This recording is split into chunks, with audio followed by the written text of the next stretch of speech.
Então, nós vamos fazer a prece inicial, vamos agradecer ao Pai e convidar a Jesus a estar conosco nessa tarde de estudo, de reflexão, pedindo a inspiração da espiritualidade amiga, o seu amparo e a sua bênção para podermos, ao estudarmos, ao refletirmos, pensarmos melhor, renovarmos nossas ideias, nossos conceitos, ampliarmos nossa visão de mundo, tanto o mundo físico quanto o mundo espiritual. E que Jesus nos abençoe hoje, agora e sempre. Assim seja. Willi, quem pode tomar a palavra, fica à vontade. Então vamos lá, pessoal. Então, só retomando, né, o tema que a gente estava falando, que é sobre desobsessão. No domingo passado, nós falamos... Deixa eu voltar aqui. Só voltar um slide atrás aqui para a gente retomar.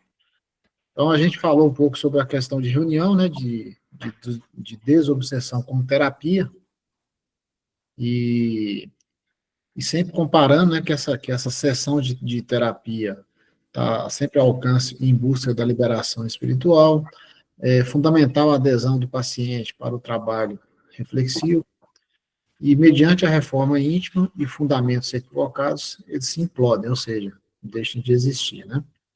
E estabelece a defesa intransponível e a irradiação renovada. Então, como nós discutimos isso na semana passada, nós paramos nessa parte que foram os exemplos práticos, né? Então, por exemplo, o perfeccionismo como autoobsessão. O que vocês acham que o perfeccionismo ele provoca autoobsessão? O que vocês acham? Tudo demais, né? Tudo demais atrapalha. A minha avó falava assim, tudo que é demais passa. Passa do ponto. É como dizia minha avó, o excesso é que atrapalha. Eu tinha um problema de perfeccionismo em casa, né? A casa tem que estar arrumada toda hora, aquela coisa toda. Graças a Deus eu já passei dessa prova, já não estou mais assim, não. Eu acho também... Não, pode falar. Não, pode falar, porque depois eu comento. Tá. Eu acho que esse perfeccionismo é aquela não aceitação que a gente pode errar, né? Que a gente falhe. Então, eu não posso errar. Tem que estar tudo perfeito, tem que estar tudo maravilhoso. Eu não posso demonstrar nenhum tipo de fraqueza, não posso demonstrar nenhum tipo de engano, de erro, né? Eu tenho que ter o controle absoluto sobre tudo, como se a gente tivesse controle de alguma coisa, né?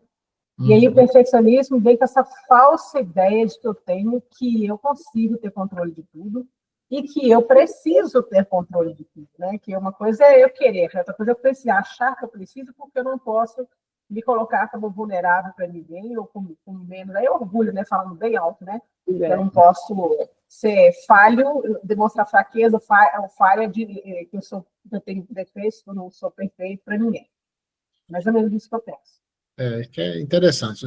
A gente lê o que está escrito aí, né? Fala exatamente isso que vocês falaram. Descobrir que tem um distúrbio psíquico, o perfeccionismo preocupa só com o exterior, e o interior não melhora, como eu sofro com o erro, né? Então, é isso tudo que você falou aí, Ale, porque o problema do perfeccionismo é a preocupação excessiva em não demonstrar que você erra. Então, acho que isso acaba sendo uma paixão, né? E tudo que é paixão, para nós, não é bom, atrapalha um pouco. E por que eu coloquei esse assunto? Porque às vezes eu fico pensando assim, as coisas de Deus são perfeitas, né? E nós, como humanos, o que acontece? A gente tenta, às vezes, controlar tudo. Aí já entra um outro problema, que é a questão do controle. O perfeccionismo quer a coisa perfeita, porque ele quer controlar tudo. E nós não conseguimos controlar tudo. Então, ter esse equilíbrio para poder saber distinguir até onde nós podemos ir, né? Fazendo aquilo que entre aspas, perfeito, né? Porque tudo que a gente faz não é perfeito, é perfectível, né? Nós somos perfectíveis, mas sem sem ter muito essa preocupação de demonstrar que você está ali fazendo sempre a coisa correta, né? E uma coisa que eu percebo também é o seguinte, a gente na casa espírita, a gente também, como às vezes coordenador de tarefa, a gente fica muito preocupado com esse controle, e eu estou aprendendo muito isso no coral. Gente, lidar com a gente é muito, é um aprendizado que não acaba, né?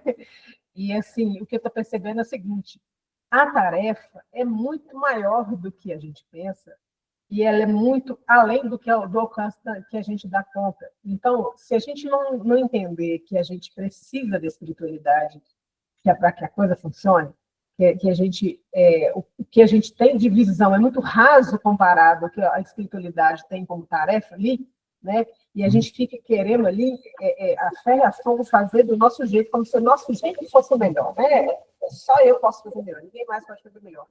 E às vezes a espiritualidade tem um projeto para aquela tarefa e você está travancando porque você acha que você tem que fazer do seu jeito, daquele jeito é o melhor e não tem conversa. E aí você, às vezes, atrasa.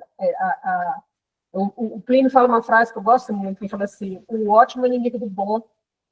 Então, assim, se você fica preocupado em fazer tudo perfeito, às vezes a coisa nem sai. Ou então você fica atravancando uma tarefa por conta de uma necessidade sua de fazer e falar, olha, viu como é que eu faço muito perfeito, como é que eu sou perfeita, como é que eu faço certinho, né? E a gente se ferra com isso. E às vezes, ao invés de entrar em sintonia com a espiritualidade para fazer uma tarefa, fluir como está programado pela espiritualidade, não pela gente, a gente só está tendo a oportunidade de participar dessa execução, né? A gente se acha dono da tarefa e a gente quer tudo do nosso jeito, e aí as coisas, às vezes, tem que cair, tem que, como diz, falhar justamente para a gente, como diz, acordar para isso. Mas é justamente isso, né, Aline? Eu estava, assim, continuando o que eu estava meu raciocínio, assim, eu fico pensando, se pensar Jesus, por exemplo, ele que, junto com diversos outros espíritos, tudo criou o planeta, vamos falar assim. E quando a gente olha para o planeta Terra e vê a perfeição que né, porque foi pensado aqui tudo, os mínimos detalhes para que nós pudéssemos desenvolver e atingir, né, alçar planos maiores, né? Então, cada ser humano, ou seja, eu diria nem ser humano, cada ser vivo que está aqui, e até mesmo não vivo, vamos falar assim, né, que seriam, por exemplo, os minerais que estão em desenvolvimento no planeta, tudo foi pensado e é perfeito. Então, nós, de certa forma, nós vamos atingir essa perfeição também, igual Jesus, um dia, né? E o que é diferente do perfeccionismo. O perfeccionismo, talvez, eu não sou muito bom para falar um pouco sobre esse assunto, que envolve a parte psicológica, né? Mas, no meu entendimento, seria algo que a gente se preocupar demais em demonstrar para o próximo aquilo que você talvez não seja, né?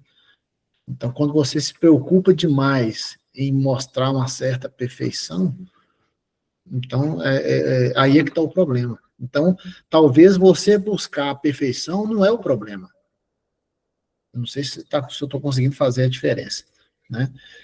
Com certeza. Uma coisa é buscar a perfeição, e a busca da perfeição é na base da tentativa e erro, da falha. Agora, achar que já atingiu a perfeição e querer ser assim, manter essa fachada, é muito mais trabalhoso, muito mais ineficaz, eu diria. Então, esse sentimento distorcido aí é que é ruim. Então, aí você passa a se auto-obsediar, vamos dizer assim, né? Se auto-cobrar, porque a obsessão em si mesmo é isso. Você passa a cobrar de si mesmo com tanta força que, às vezes, você torna-se uma carga muito pesada para se carregar. Então, por isso que eu coloquei esse ponto, questão da auto-obsessão. Eu acho que que talvez sejam os pontos mais difíceis, né, da gente conseguir tratar, né? Opa, desculpa, passei aqui, peraí. Aqui. Aí depois nós temos aqui a autorresponsabilidade. Deixa eu chegar mais perto para ler aqui. Então, percebi que nada adiantava, pois eles Viam e ouviam através dos meus olhos e ouvidos. O inimigo sou eu. O eixo gerador do processo está em si mesmo. Não é mais possível fugir das próprias limitações. Então, essa questão também da autorresponsabilidade, às vezes também não é que a gente deva ser irresponsável, né? É questão da cobrança de si mesmo. Aí envolve também, volta um pouco no item anterior. O perfeccionismo também é uma autocobrança e punitiva, né? Então, a autorresponsabilidade, você se julga tão responsável por algo que você não consegue se libertar. E acaba se punindo também, né? Deixa eu ver o que eu coloquei aqui. Ó. O exercício inicial é validar a presença do homem velho, seu peso e atuação no hoje, com disposição, humildade e honestidade. Então, qual que é a presença do homem velho? Porque a nossa transformação é passar, deixar de ser um homem velho e passar a ser um homem novo, né? Se a gente, olhando biblicamente aqui, a gente pode fazer uma correlação, o homem velho seria chamado o Adão, né? Adão é um projeto de ser humano que deu errado, vamos dizer assim, né? Ele falhou. E qual que é o projeto do homem novo? É Jesus. Então, Jesus nós temos que almejar Jesus, buscar sermos igual a Jesus. Então, esse é o projeto do homem novo, e não o projeto do homem velho, do Adão. Quinta-feira passada, Olívia, na reunião mediúnica, a gente estava fazendo o estudo do mundo do missionário da luz, justamente nos capítulos finais, né? E aí falou justamente disso, né? Que tinha lá um senhor que estava tendo um problema, que estava indo para tomar passe, e que ele era uma pessoa que estava com um conflito interno absurdamente grande a respeito de todas as crenças que ele tinha, porque ele já tinha entrado em contato com o espiritismo, já estava assimilando novos conceitos, e aí ficou aquela briga do que ele está aprendendo e do que ele era, né? E aí você falou, esse homem velho, né, batendo de frente com o homem novo. E no final das contas, a gente estava observando que a gente tem um problema sério nesse aspecto, que é essa necessidade do controle e a gente quer ter segurança, como se a gente não tivesse essa segurança das nossas crenças, né? Se a gente não tivesse essa firmeza, falar assim, nossa, eu acredito nisso, isso aqui me dá base para eu ser o resto, né? Mas essa base, às vezes, é o que está fazendo você ficar preso no passado, né? No homem velho. E aí a gente tem que, eu falo que é igual descer escada, você tem que transferir no pé, o peso do pé anterior ao pé que vai para frente, né, devagar, porque você tem que deixar o degrau de trás. Imagina se eu for ficar só no degrau de trás e não quiser passar para da frente, eu quero subir, é como se eu tivesse com o pé esquerdo de um degrau e querendo avançar 5 degraus, quando da direita um ou outro não acompanha, né? Então, é uma coisa que não muda, é que tudo muda. Então, a gente tem que estar sempre renovando, mesmo as coisas que a gente tem certeza absoluta que é verdade para a gente, que a crença, né, fortalecida, a gente tem que abandonar de vez em quando, porque tudo tem que renovar. E aí, esse exercício, esse conflito nosso de ter que abrir mão de crenças que a gente se sente seguro com elas, na zona de conforto, para mudar por algo novo e que vá exigir que a gente mude muito de atitude, né, com relação a quase tudo. Isso é bem difícil para nós ainda. Por isso que a gente é imperfeito, por isso que a gente não tem como ser perfeito agora. Tudo é uma experiência e é uma caminhada, né, Aline? Porque essa questão do homem velho, que eu estou querendo comentar aqui também, é tipo assim, é isso que você acabou de falar. Você está tentando deixar de ser, como é que eu vou te falar? Vamos supor que nós temos um vício de falar mal do outro, né? Então, você aprendeu, entrou no espiritismo, seja qual religião for, e você não quer mais ficar falando mal do próximo. Então, esse processo entre você tomar consciência que você tem esse ato e quer modificar, você está sempre se deparando com situações que te levam a querer falar mal de alguém. E você não quer mais. Aí quando você se reconhece, você para, né? É a questão do conflito. Aí é a questão da obsessão, né? É você com você mesmo. O velho querendo falar mal e você não querendo falar mais mal. E isso vale para todos os vícios, né? A gente poderia falar inúmeros vícios aqui, e ver esse exemplo agora. E é isso que é importante, né? Bom, aí a gente vai falar um pouco agora sobre os ensinamentos de Jesus, né? Então, Jesus utilizava o questionamento como instrumento didático, respeitando a idade espiritual de cada um e valorizando as conquistas já operadas, né? Então, ele fazia essas perguntas. O que está escrito na lei? Como lês? Né? Por que Jesus fazia isso, utilizava dessa forma didática? Para fazer o outro refletir. Então, quando ele ia conversar lá com como é que fala? Fugiu a palavra aqui agora.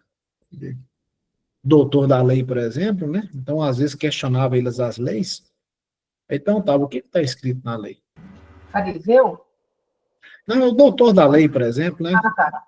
O doutor da lei e queria questionar Jesus, então ele perguntava, o que está escrito na lei? O que fala, né? Para saber qual que é o certo e qual que é errado. Então, o interessante é que Jesus, sendo conhecedor de toda a lei, porque foi ele que participou do desenvolvimento do planeta, né? Sabedor de tudo. E ter contato direto com Deus, digamos assim, né? Então, ele tem conhecimento, e além do mais, Jesus, ele sabe com quem ele está conversando, profundamente, né? Que ele conhece cada um de nós, né? Então, ele começa a fazer questionamentos. Aí, se a gente voltar para a espiritualidade hoje, lá na casa, por exemplo, eu fico observando. Às vezes, o Joseph, ele sempre faz pergunta. Eu estava até escutando um dos áudios dele hoje.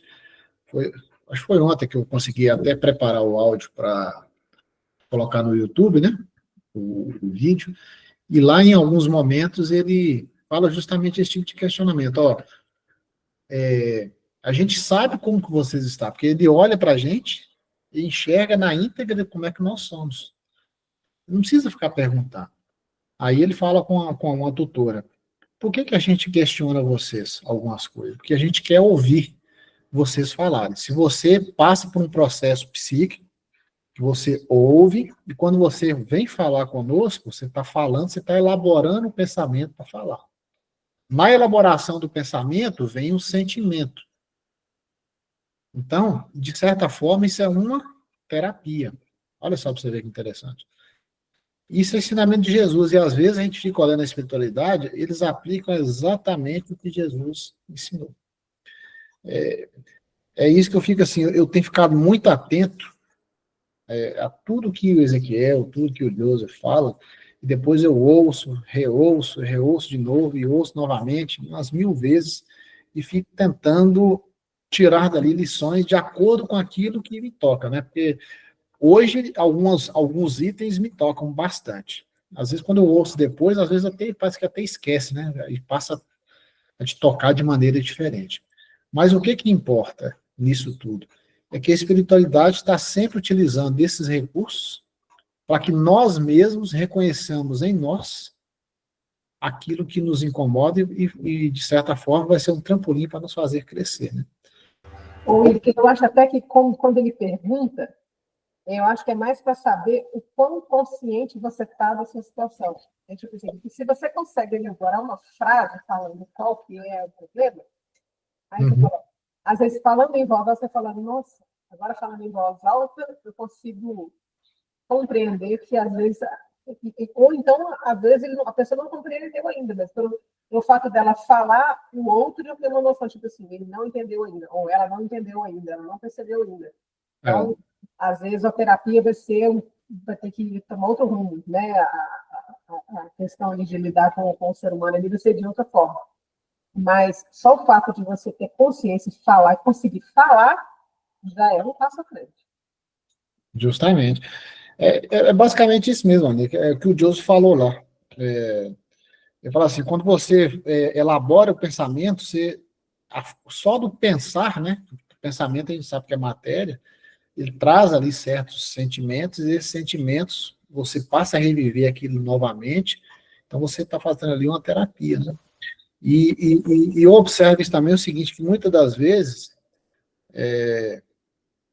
as pessoas ali não estão ouvindo o que a espiritualidade está dizendo. É impressionante. Às vezes, o que que eu faço? O que que eu faço? Aí ele fala, não, é assim, assim, assado. Ele fala de uma maneira diferente para nos induzir a raciocinar e a pensar. Porque ele vai fazer assim, ele não pode infringir no livre-arbítrio. Então, o que que eles fazem? Eles tocam em algum tema de maneira sutil para que nós possamos refletir e efetuar a cura, vamos dizer assim, né? A nossa própria cura. E às vezes eu já percebi lá que às vezes a pessoa não está nem aí, a pessoa está preocupada em continuar falando do problema, o problema é isso, o problema é aquilo, e, e não tá escutando, né? Não está escutando, na verdade, o que foi a mensagem que ele está querendo fazer. E se a pessoa, isso que você falou, se ela não está aberta a ouvir a mensagem, ela ainda não está pronta para ter essa mudança. Né? Outro ponto aqui que Jesus utilizava, né? O que queres que eu faça? Então, ele dava, ou seja, tinha valorização da vontade e do livre-arbítrio, na busca pela cura e pela transformação.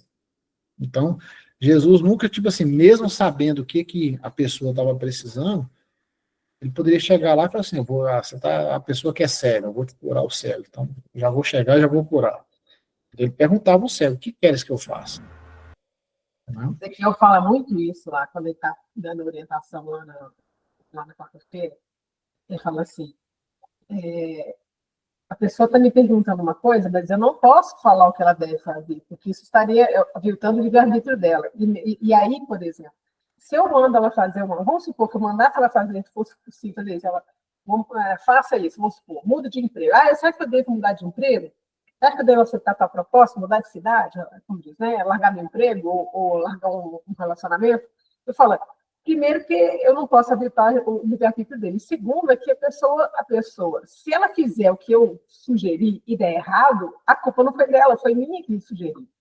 E aí ela não vai se responsabilizar pela decisão, né? Então, ele falou assim, não posso falar que nem que sim, nem que não, mas eu identifiquei algumas coisinhas que ele fala, assim, que eu sei que não é para fazer.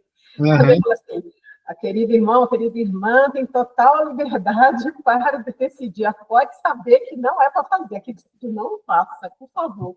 Ele falou isso porque tem total liberdade e tem total liberdade de sofrer as consequências dessa decisão. Então, assim, eu de tanto observar, eu falei assim, olha, toda vez que ele fala, querido irmão, querida irmã, tem total liberdade para escolher, fazer a escolha que quiser e tudo mais. Ela fala, não. Mas é assim mesmo. Eu falo, senão fica fácil. A pessoa vem cá, me pergunta, eu devo largar meu emprego? Deve sim, larga aí. Aí dá tudo errado e fala, mas aqui é o que me mandou largar o emprego. Justamente. Ele não decidiu nada, só foi o Ezequiel que mandou, então ele está cego, obedecendo uma pessoa, e aí se der errado, a culpa não foi dele, foi do outro, né? Justamente. Então, não é nem questão de habilitar o livre-arbítrio, porque senão a pessoa não se responsabiliza pelaquilo que ela decidiu. E aí a gente está sempre acostumado a transferir para o próximo, o problema é do próximo. Ou seja, na verdade, não é que o problema é do próximo, o problema é sempre o externo, nunca sou eu. A gente está sempre transferindo o problema para alguma coisa. A culpa é minha, eu ponho quem eu quiser. É isso aí. Nós temos aqui também um outro ponto que Jesus, né, nos ensinava, que é o porquê reparas tu no argueiro do olho de teu irmão. Ou seja, no olho seu, né, um cisco, sei lá, você tem uma trave no seu olho e fica olhando um ciscozinho no olho do outro, né? Então, é essa questão tudo que nós falamos aqui, que às vezes a gente está sempre olhando para fora e nunca olha para dentro. E por esse motivo, a gente não reconhece as nossas falhas. Se você não reconhece as suas falhas, você não melhora. Se você não melhora, você continua estacionado. Regredir, a gente não regride, mas fica estacionado. Né? E às vezes a gente tem que aprender a deixar de ser teimoso, né? Porque nós somos muito teimosos. Nossa Senhora. Como é difícil. Mas vamos lá. Deixa eu ver aqui o próximo. Bom, vamos falar um pouco sobre a conduta essencial, né? Quem gosta muito de falar isso aqui é o Joseph também, né? fé e esperança, amizade real e desinteressada e o alto esforço. Aqui na fé e esperança, a gente fala que fé e esperança em quê? Na luz interior. De novo aí o interior, né? Por mais assustadora que seja a manifestação da sombra. Então, ou seja, por mais difícil que seja a sua prova, tudo aquilo que você esteja passando, a gente tem que ter sempre fé e esperança. E muitas vezes a gente não sabe essa palavrinha tão pequena, mas muito importante. O que é fé, né? Muitas vezes as pessoas falam, fé é acreditar em Deus. E, na verdade, não tem nada disso, não tem nada a ver com religião. Fé é você ter certeza que tudo está correto, porque sendo Deus, sendo o que Ele é, né? Que Deus é o Criador, né? Digamos assim, e não faz nada mal, se a gente está passando por determinadas coisas, determinadas dificuldades, é para o nosso crescimento. E se Deus permite, alguma coisa a gente precisa aprender com relação a isso. Lembrar que essa coisa que a gente acha que é ruim, que está acontecendo com alguma mazela, se a gente está passando por ela, a gente está tendo a oportunidade de ficar livre dela. Então, é um passo à frente, não é? Eu estou sofrendo. Está sofrendo, mas é porque você está passando por a coisa. Se você conseguir passar por ela, você fica livre dela. Então, passa. Tipo, vai em frente. Aline, mas não é tão fácil, né? Eu sei que não é tão fácil, mas assim, a gente pensar assim, toda vez que você achar que você tem para desistir tudo, mas você fala, não, pera lá, eu estou no meio do caminho. Se eu voltar para trás, eu perdi essa parte que eu caminhei. Eu tenho que ir em frente, né? Eu tenho que continuar. Claro. Eu tô falando assim, que às vezes é preciso você passar por determinadas experiências para você, digamos assim, validar a teoria, né? Porque às vezes, igual, por exemplo, você estuda... Não, Emília, que eu estou falando aqui, tipo assim, uma das maneiras de encarar a questão, né, de encarar uma dificuldade que está passando, é a seguinte, está passando. Sim. Entendeu? Ela está passando, ela não vai ficar o resto da vida.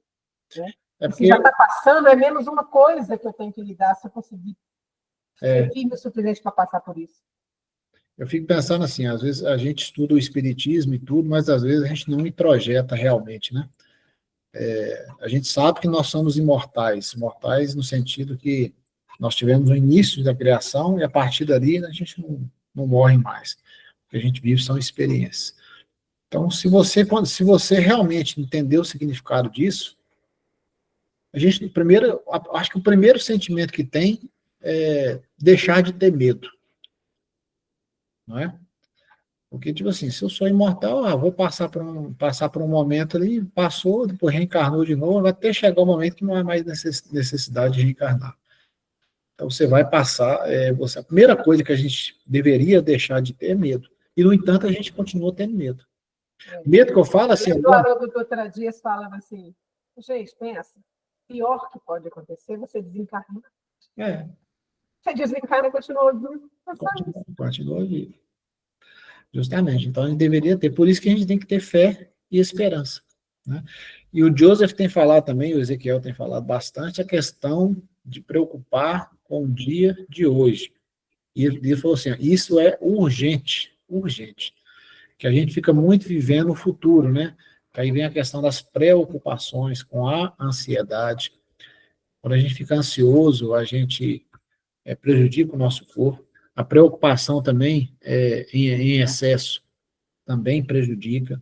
Então, tudo isso são fatores, né, obsessores, nós com nós mesmos. Né?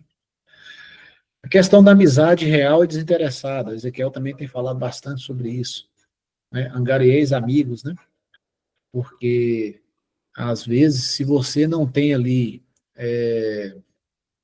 como é que eu vou falar, mérito para ter alguma coisa, se você ainda não conquistou o mérito, às vezes, se você angariou um amigo, um amigo pode te auxiliar. E muitas das vezes, situações que nós estamos passando na nossa vida são oportunidades que foram nos dar através de um amigo. Né? A gente não sabe, né, na nossa família espiritual, a quantidade de pessoas, vamos chamar de espíritos, né, ou de irmãos, que estão ao nosso lado e que também estão contra nós.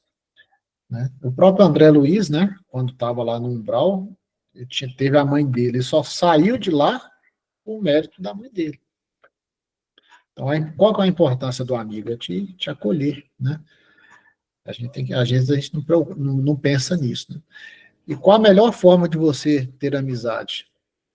É continuar trabalhando bem. Se você está trabalhando bem, você vai angariando os amigos, né? E o Joseph falou, né, outro dia também, assim, que a gente tem um raciocínio errado em relação à amizade. A gente fala assim, amigos são poucos, né, mais verdadeiros. E ele falou, não, amigos têm que ser muitos, mais verdadeiros também. Porque o amigo é aquele que você, se ele está passando uma dificuldade, você tem que ir lá auxiliar ele. Então você está exercendo ali a caridade. Se você tem muitos amigos, você tem uma oportunidade imensa de exercer muita caridade.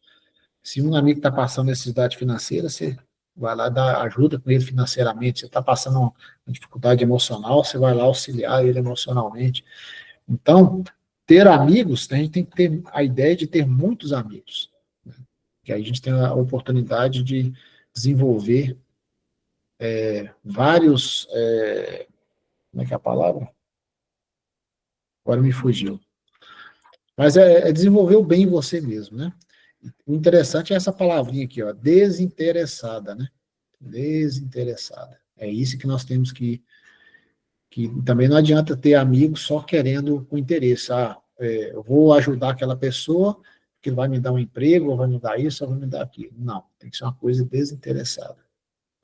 E a questão do autoesforço, né, que é a libertação, é a conquista pessoal, o resultado, conquista individual daquele que recebe o tratamento. Essa palavrinha autoesforço, porque a gente já estuda bastante aqui no Espiritismo, é que tudo depende de nós mesmos. Ninguém vai fazer nada por mim, ninguém vai andar por mim. Deus nos dá tudo. Ou seja, se a gente pensar no nosso corpo, ou seja, imagina a máquina que a gente recebe. O planeta Terra, o nosso corpo, está tudo à disposição. Cabe apenas nós fazermos a nossa parte. E essa pequena porção, às vezes, a gente complica, né? E se endivida ainda mais. Então, é para a gente pensar nisso aí. E para finalizar, né? A desobsessão, né? É igual ao tratamento espiritual, mais a reforma íntima, foi basicamente isso que nós falamos, né? Que é uma lei divina que transforma o sofrimento em aprendizado. O amor é remédio maior para todas as obsessões. Então, o dia que a gente aprender a realmente, verdadeiramente, o significado, né, e projetar o amor, acho que a gente não vai ser mais obsediado, nem por nós mesmos, nem por nada, né?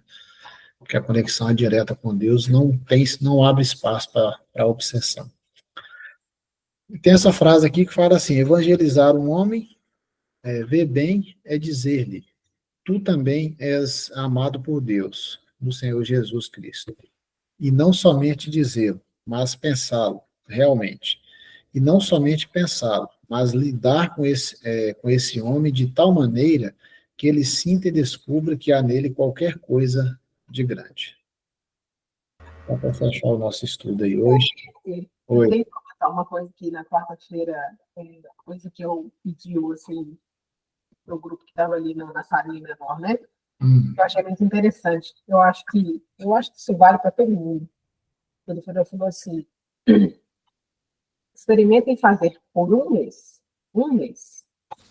tratar o seu, pode ser marido, namorado, esposa, namorada, com extrema docilidade, por um mês. Faz isso, depois vocês me contam. Estou falando para vocês aqui que já tem um relacionamento, né? Ou é casado, ou já está em relacionamento sério, né? Fixo e sério. Você experimenta tratar o seu cônjuge com extrema docilidade. Aí, eu acho que cabe nessa coisa aí que você falou, dizer, né? Tu também é amado por Deus, no Senhor Jesus Cristo, tipo assim, é fazer o outro se sentir, né? merecedor de amor, merecedor de atenção, merecedor de carinho. A gente tem que parar com as críticas, a gente tem que parar com os julgamentos, a gente tem que, né, fazer um esforço. Aí, assim, um mês, tentem um mês fazer isso, para você ver a diferença que vai ser na vida de vocês. Falei, tá todo mundo que eu estou encontrando, estou falando isso para ver se muda, porque se você, a título de teste, faz uma mudança de atitude dessa, né, isso acaba te mudando realmente como quem você é, entendeu? Não, acaba que, brincando de fazer um teste, você acaba mudando a sua própria atitude, a sua própria conduta, né? Então, eu acho que isso ajuda bastante. Então, façam isso. Isso é interessante, tem até uma historinha que fala, né, que tem uma... da sogra, né? É da mulher e da sogra, né, que é a mulher que é por aí, por aí. Não é? Oi.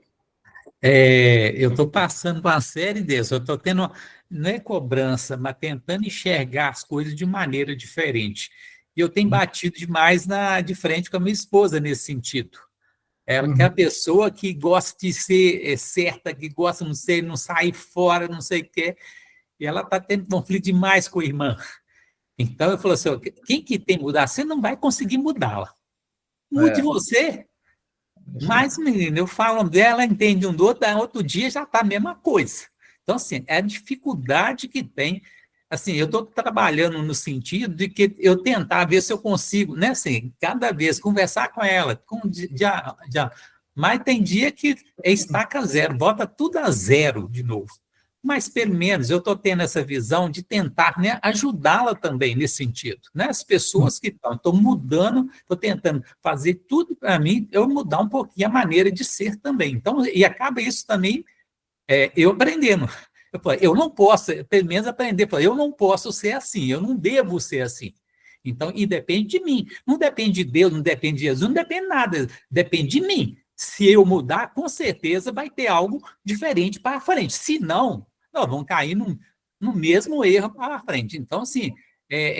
Faz o teste também, um mês. Começa com um mês, depois passa para 2 meses, depois passa para 3 meses. Desse jeito. Já tem uns dias que eu já estou trabalhando nesse sentido.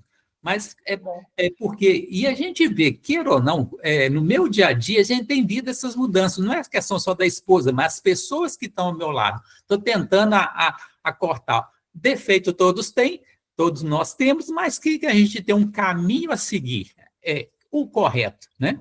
Então, depende de cada um de nós. Não vai ser ele que vai... Ele dá o direcionamento. Agora, fazer a obra é com a gente mesmo. É isso aí. Mas lembre-se o seguinte, a questão do livre-arbítrio, né? Aí é que está a mágica. É você conseguir fazer esse processo de transformação sem querer que o outro faça aquilo que você espera que ele faça. Sim, ok. Aí é que é a mágica, sabe?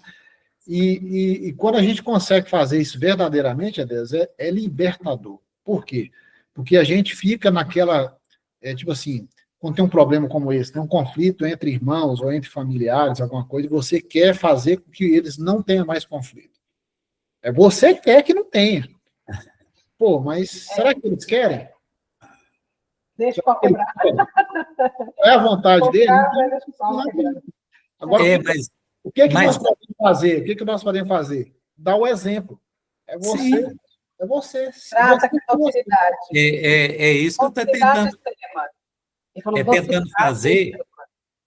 Tentando fazer esse trabalho justamente, eu mudando a minha posição e ela também. Porque é impressionante, as consequências vêm rápido, é dor de cabeça, é dor não sei aonde, é dor... Gente, não, eu falo assim, será que não dá para entender esse tipo de coisa? Pois é, mas eu já passei por isso e vou passar, com certeza, mas hoje eu já tenho alguma coisa a ser seguido, né? Eu tenho que melhorar para as coisas melhorarem. Então, já está definido isso aí. Okay? Mas é isso que eu te falei, cara. O que é libertador é isso. Quando você reconhece o livre-arbítrio do outro. Ó, você conversou, fez tudo que você podia hoje. Fez tudo que você podia hoje. O resto agora está na mão de Deus e da pessoa. Se ele não quer transformar, o que você pode fazer? Você está ali para apoiar no que for preciso. É isso. Com certeza. É isso. Ok. Mas não é fácil, não, viu? Então, o Igor, que ele encerrou essa parte, então? Encerrou. Pronto. Vou pedir a Elizabeth para fazer a oração final. Você está aí, Beth? A gente não está te escutando. Abre o microfone. Tô sim, deixa eu só sair daqui da sala. Vou lá pro meu quarto. Tá bom. Ah, não vou ficar Obrigada, William. Lá, Então, ó, internet domingo que vem sou eu que faço o estudo. Tá E ótimo. aí vou precisar, vou passar o restante do material dessa parte, que é a parte chama conclusão, para a Estela vai dar uma olhada para ver se ela faz. Mas ainda assim, nós vamos começar a terceira parte do livro, né? E aí eu vou botar os nomes dos capítulos, aí cada um coloca o seu nome lá na parte que quer fazer, tá bom? Beleza. Pode ir lá, Beth, por favor. Então, vamos relaxar, agradecer a Deus a oportunidade de amanhecer todos os dias, de termos as experiências que temos para a nossa evolução, e que possamos, a cada dia, aproveitar todas as oportunidades, os ensinamentos que temos e colocá-los em prática.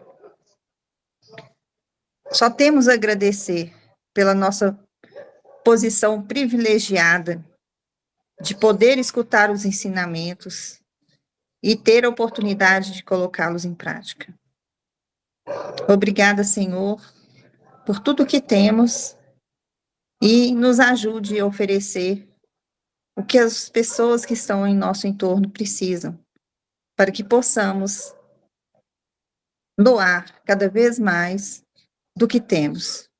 Que assim seja, graças a Deus. Graças Gente, a Deus. obrigada, até já. Para quem vai para a nossa reunião, até já. Obrigado. Até já. Tchauzinho, bom domingo.